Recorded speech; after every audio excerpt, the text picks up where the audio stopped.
Kenichi Hamida, an old man who had withdrawn from people to live a quiet life, suddenly dies while working, only to find himself transported to another world.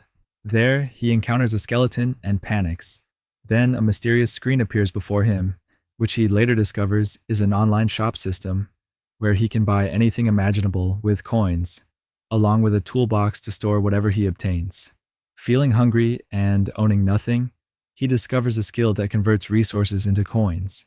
He tries using plants, but the shop rejects them, leaving him disheartened. Yet he notices the fallen knight beside him wearing valuable armor. He experiments with it and succeeds, earning 98,000 coins. He buys food and eats until full, then buries the knight respectfully, saying, "Rest in peace, noble man." Afterward, he sets off to explore the forest, enjoying food and rest, when suddenly a pack of wolves attacks. He searches for a weapon but finds only fireworks, which he throws in vain. As the wolves nearly pounce on him, he spots an old slingshot and cleverly uses it, frightening the wolves away, then flees. The next day, he reaches the forest's edge and sees through his binoculars the site of a nearby kingdom, deciding to head toward it. On the road, someone nearly hits him with a wagon. Stopping him, he asks about his destination, and learning he's heading to the kingdom, takes him along. The man is a traveling merchant named Foya, and upon arrival, Kenichi helps him unload goods. Kenichi offers Foya some spices in thanks, startling the merchant, who reveals they are extremely rare. He warns him not to draw attention, since one company monopolizes the spice trade, which could bring trouble. He gives him some coins in return, then they part. Kenichi roams the city, and at day's end enters an inn. A girl named Aya greets him and asks his need. He explains he seeks lodging. She hands him a paper to sign, but he says he cannot read the world's language. Testing him in math, she finds him skilled, though puzzled how he knows arithmetic without literacy. Still, she rents him a room and explains that the Merchants Guild will not accept him until he learns to read and write. He asks her to teach him, and she agrees, beginning his lessons. The next day, he goes to the Merchants Guild, is registered as a trader, and receives an emblem like Foya's. He wanders the city, buys fruit, then returns to the inn, where Aya asks if he was accepted. He replies gratefully, "Thank God, I was accepted." The next day, Kenichi set up his stall in the market, where a woman asked him about the price of hairpins. He told her 5 for a single copper coin, encouraging her to try them. She gladly bought some and expressed her delight at meeting him. Soon people began flocking to his stall, and his trade flourished. Then a dignified man approached, admiring a small knife, yet asking for something larger. Kenichi brought out a sword that amazed him, though he hesitated upon hearing its cost of a single gold coin.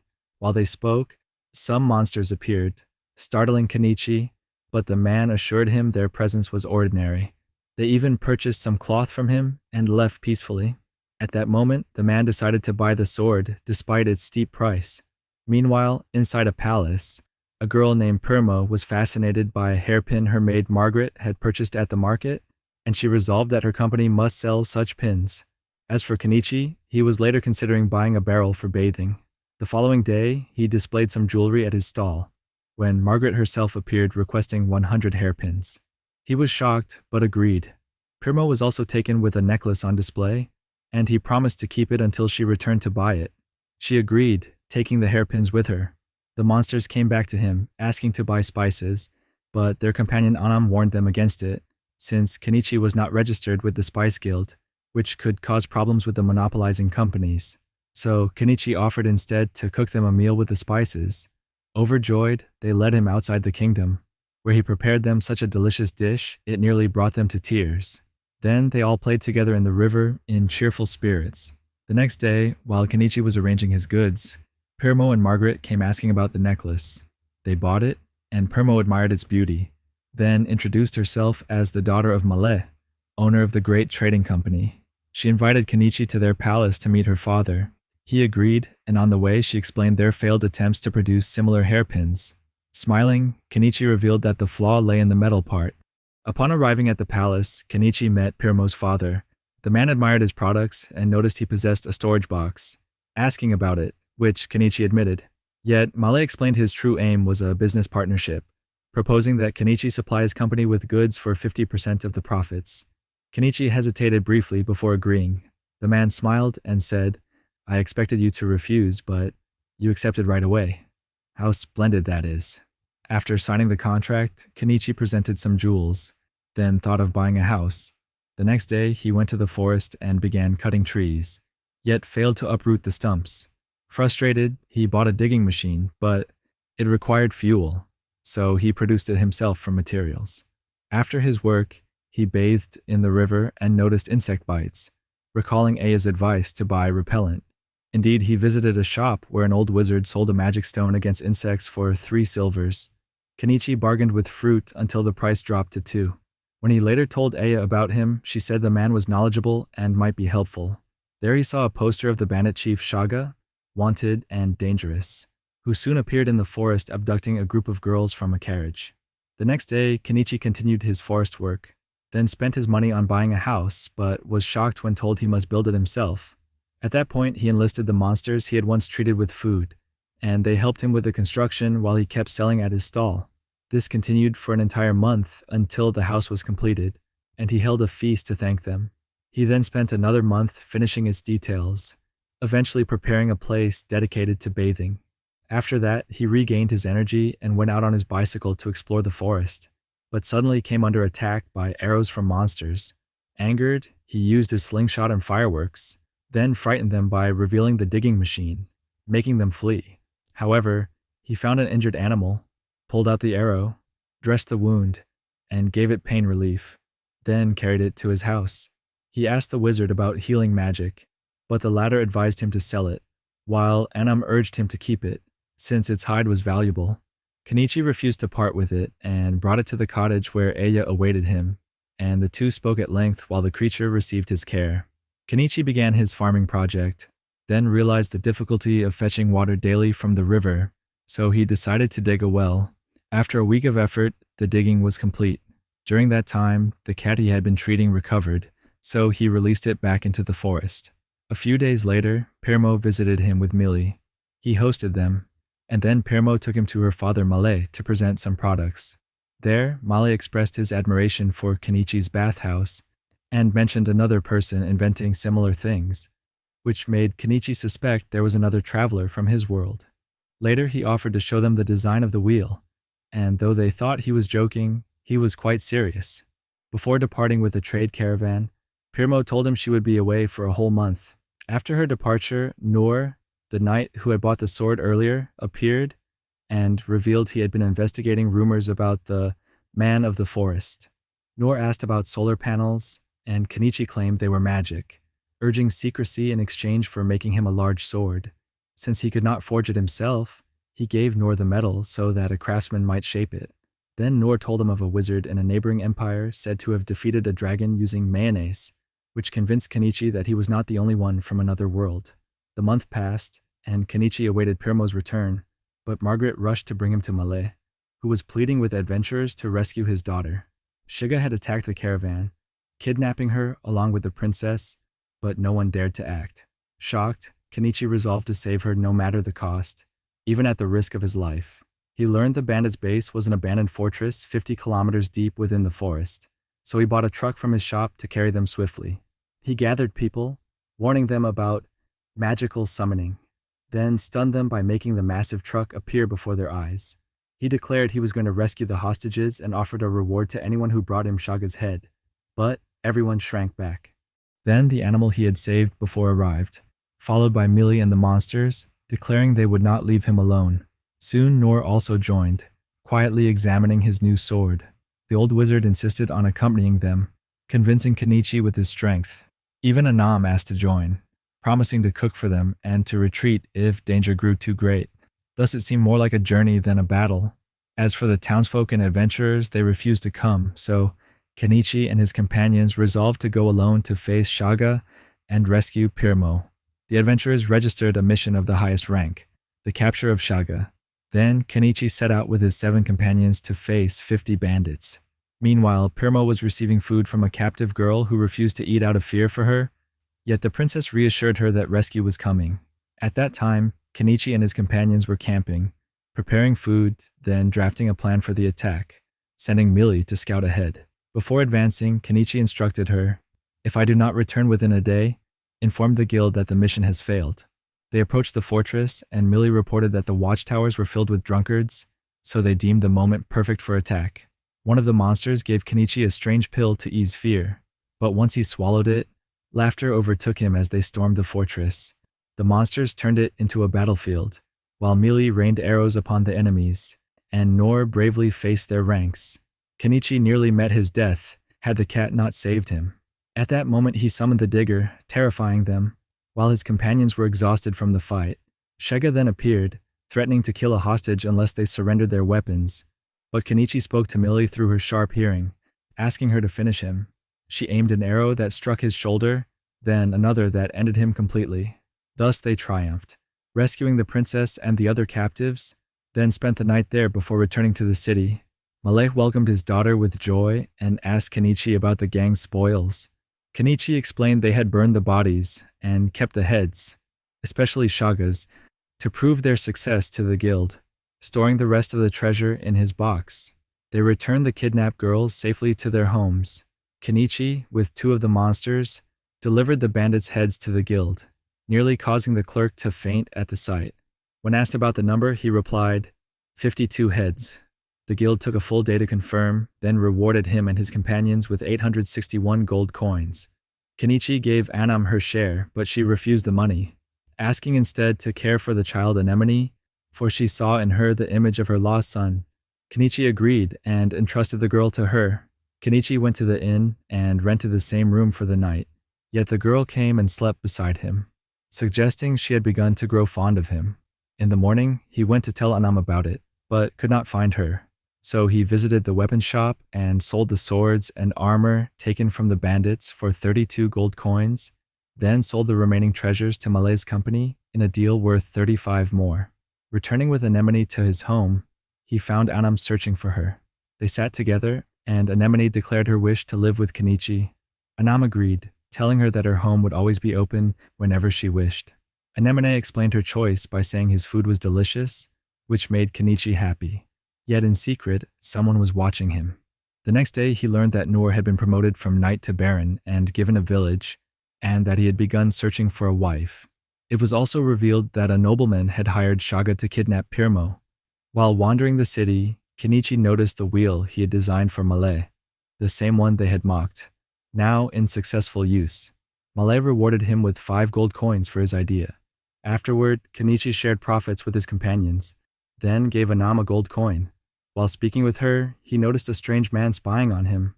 Taking Anemone, he left quickly, but a group pursued and surrounded him, with their leader trying to seize him alive. Kenichi used fireworks and threatened with his bow, forcing them to retreat. At that moment, Mali arrived and helped him escape the city, suggesting he meet the ruling count, but Kenichi refused, insisting he would pay taxes himself. As for Pirmo, she and her father decided to repay Kenichi, for he had become the reason their company prospered. She went to his house to thank him, only to find the home vanished. In truth, Kenichi had already departed on his motorcycle with Anemone and the cat, where he met the merchant Foya, who asked about the child and cat. He replied they were his little family, journeying without destination. They continued until reaching the river, where they caught and ate fish. Afterward, he chose a suitable site and built his home, naming the cat Phil. At night, he taught Anemone reading and writing, and bought a book about diesel fuel, while she began learning both Japanese and his native language. The next day, Kenichi built a net to guard the solar panels from animals, but suddenly Millie appeared, guided by her sense of smell. She decided to join them, which delighted Anemone. Millie told them that Noor had proposed to Pirmo, and Kenichi muttered to himself that he had wished to attend their wedding. Kenichi sat reading his stories, when the thought struck him to adapt the tales he once knew in Japan. He asked Millie about a famous story among them, and she suggested one. Together they worked to turn it into drawings, which delighted the girls greatly. Yet at that moment he noticed 2 men approaching, so he told Millie to take the girls inside the house, then went out to confront them, threatening with his bow. It turned out they were residents of Estran, across the opposite bank, who had come to confirm whether he was a bandit or not. They introduced themselves as Kron and Moniz, and apologized for their approach. Kron admired the picture books, and Kenichi gifted a copy for his daughter, who was Anemone's age. The next day, Kenichi attempted to produce diesel, but the heat was too intense and forced him to dive into the river. Even so, he did not give up. He decided to visit Estron, asking Millie to lead them there. Upon arrival, he registered Anemone in the guild. Then they shared a meal. Kenichi spotted Kron from afar, yet continued on his way. In a shop, he discovered a magical tool that separated materials, so he purchased it to aid in making diesel, and also bought a spellbook, though the old man told him to return in a week to receive it. On their way back, they encountered Nice, who behaved oddly, but Kenichi ignored him. Soon after, they found bandits attacking Kron and his daughter. Kenichi donned a mask and hurled fireworks at them, making them flee in terror. He learned those men had been hunting him ever since he had dealings with the government. Anemone befriended Kron's daughter Mary, and soon the two became close companions. Days later, Kron visited with his wife and daughter, and Kenichi welcomed them warmly, serving food and spending enjoyable time together.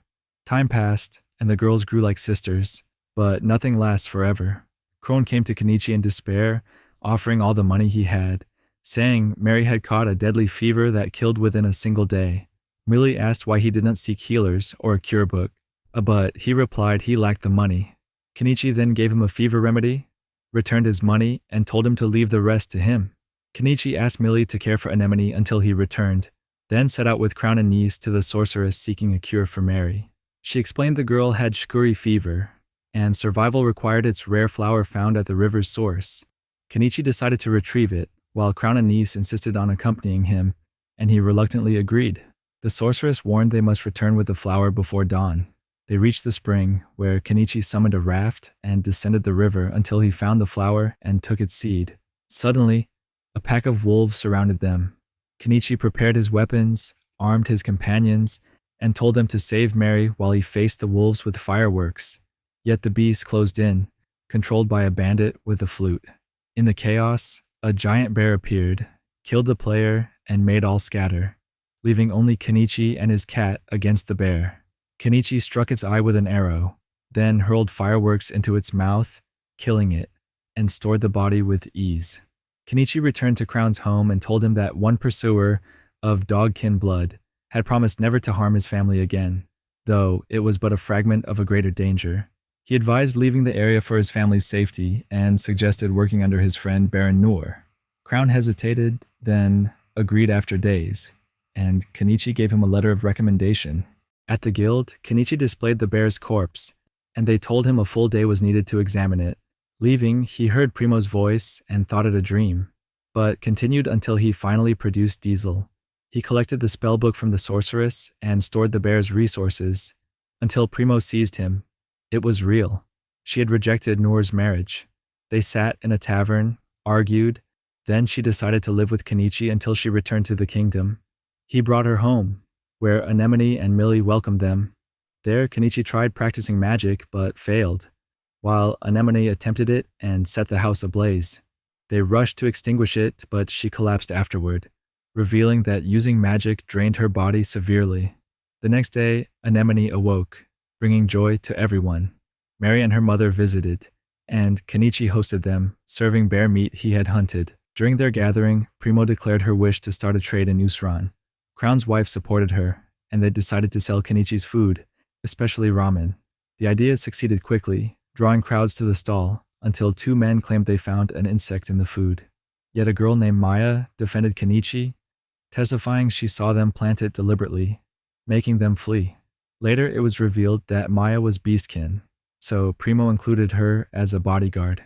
Kenichi continued teaching Anemone reading and writing, while Primo worked with Mary and her mother, accompanied by Maya for protection.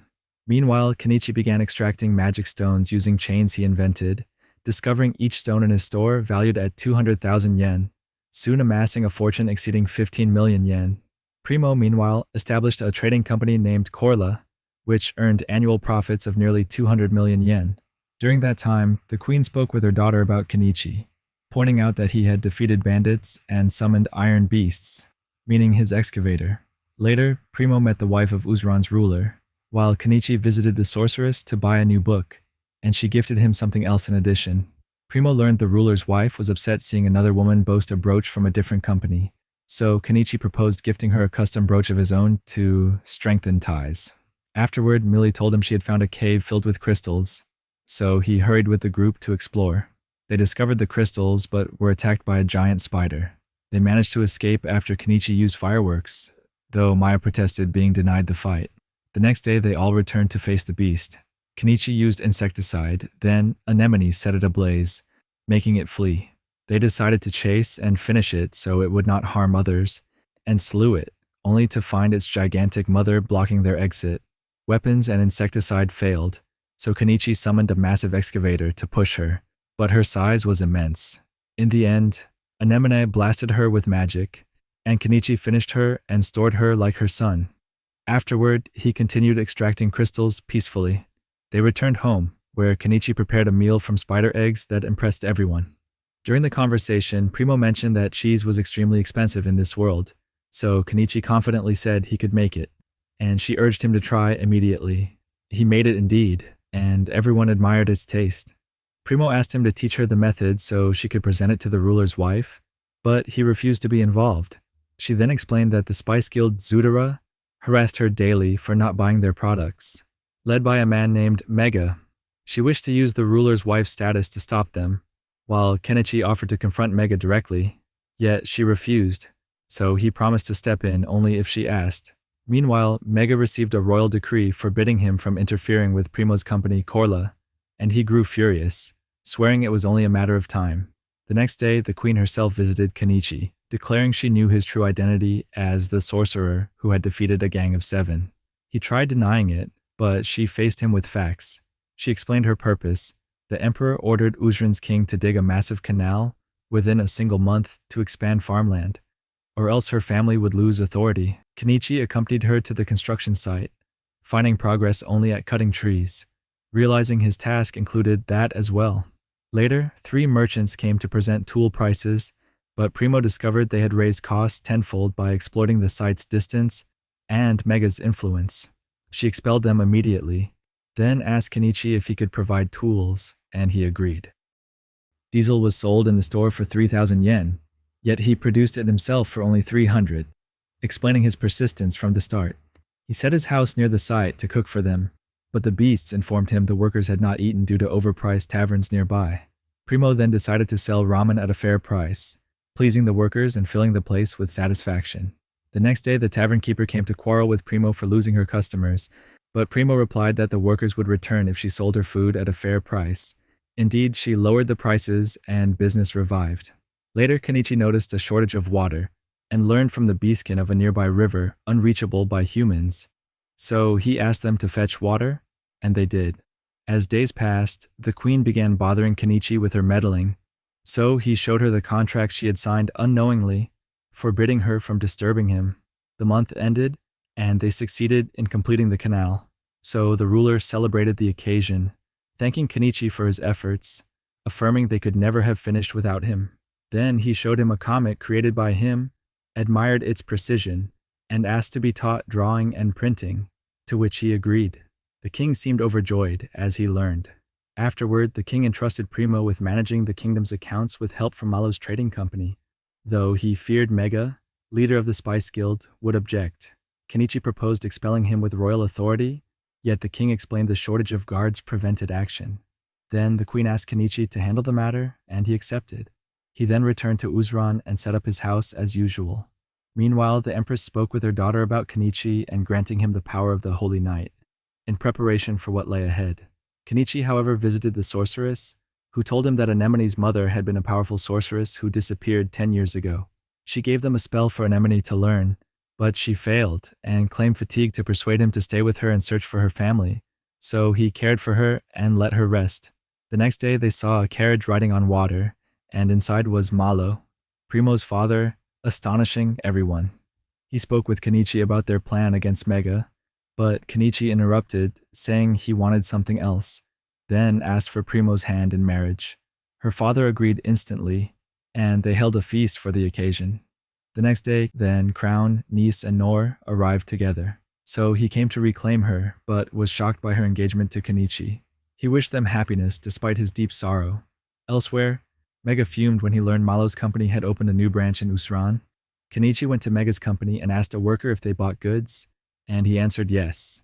Then he summoned a spider above the stall and destroyed it, so the worker accused him of causing trouble, and Kenichi explained he had come for that purpose. Mega grew angry and ordered his men to attack, but Crown, Nis, Nor, and the others stood with him, so Mega retreated inside, where Kenichi found the place full of bandits. One attacked him, but Nor blocked it, and fighting broke out where Maya and Minnie excelled. Kenichi summoned his digger and destroyed the place until Mega fled, but Kenichi chased him, then summoned a larger digger and began smashing the company. Malo intervened and asked him to stop since they would seize the site, while Mega tried striking Malo, but Maya and Millie blocked him.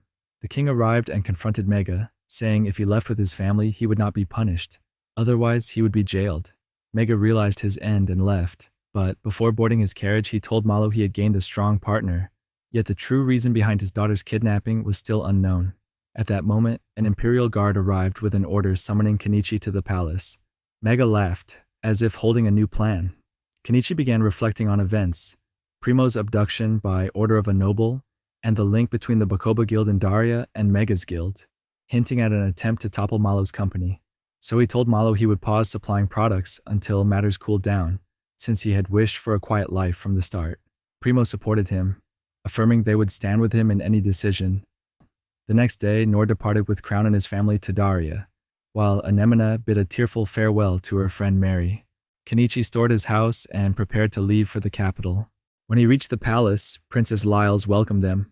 Her guard asked Kenichi what transport had brought him so quickly from Usran, and he replied it was a summoned beast, then revealed his carriage, astonishing everyone, especially the princess, who requested a ride, and he agreed. He asked her permission to camp in the palace garden until the king's audience, and she agreed, then toured them, later admiring his house and deciding to stay with them briefly, despite her servant's protest. Later, someone attacked Kenichi upon seeing him holding the princess, but Kenichi summoned armor to block the strike. Then Anemone grew angry and countered, though the girl blocked her. The princess admired Anemone's strength and drew closer to her. In the evening, Kenichi cooked dinner, and the princess ate with them, amazed by the flavor. So she asked about spices, and he supplied her with some to give her father the king. She also asked the price of plates and spoons, and he said 20 gold coins each, so she bought 10. Days passed, with the princess playing with them, once having them clean the palace of rats, another time asking Primo to arrange an auction for the spider, and another time asking Kenichi his plan if she were kidnapped. Finally, she wished to challenge him in the royal kitchen using his spices, so she brought the cooking staff to compete, but he ordered ready-made chocolate from his store and outshone them.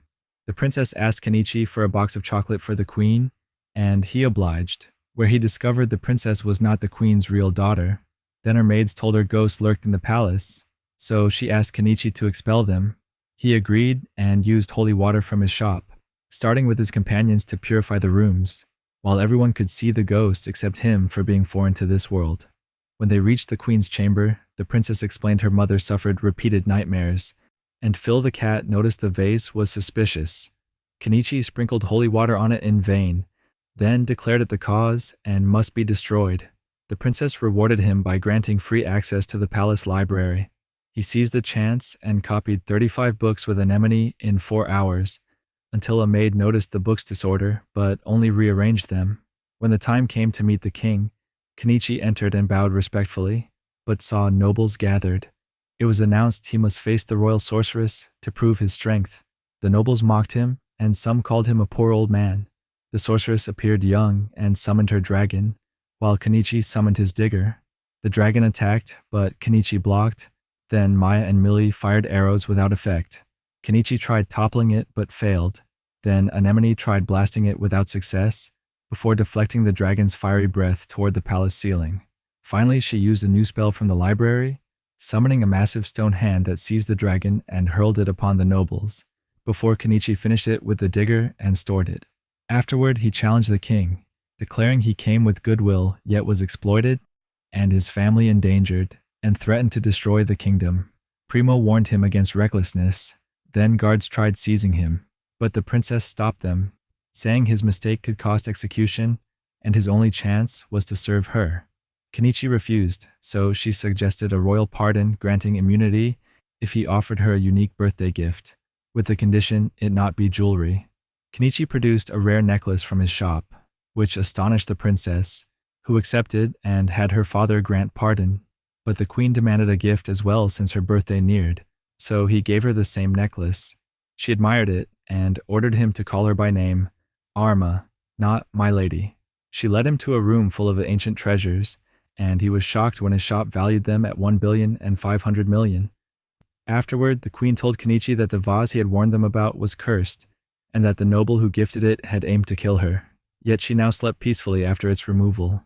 Then they spoke of the faction hostile to the emperor, a group of nobles, city rulers, and bandits striving to overthrow the royal family. In the end, the queen thanked Kenichi for aiding in the defeat of Shaga and his followers, and for the great service he had offered them, while he showed an inexplicable fear toward her. Later, the royal sorceress was seen with Anemone and the companions discussing Amamone, Anemone's mother, who had been a powerful sorceress and owner of the book they had found. After some days, the royal family granted Kenichi vast lands overlooking the lake where he had once lived, turning him from a poor man dreaming of a quiet life into a well-known baron with wide territories under his rule. Upon their return, they rode a carriage larger than usual since Princess Lilith and her maid had joined them. The king had refused her request to travel, but she threatened to abandon the family unless allowed. On the road, Kenichi met his friend Foya, the first to help him when he arrived in this world. He told him directly that he was now a baron owning lands under his authority, yet Kenichi teased him kindly and reassured him, and the cheerful atmosphere between them soon returned. Thus, the tale reached its end. If you enjoyed the video, don't forget to like, subscribe, and turn on the bell to catch the next one.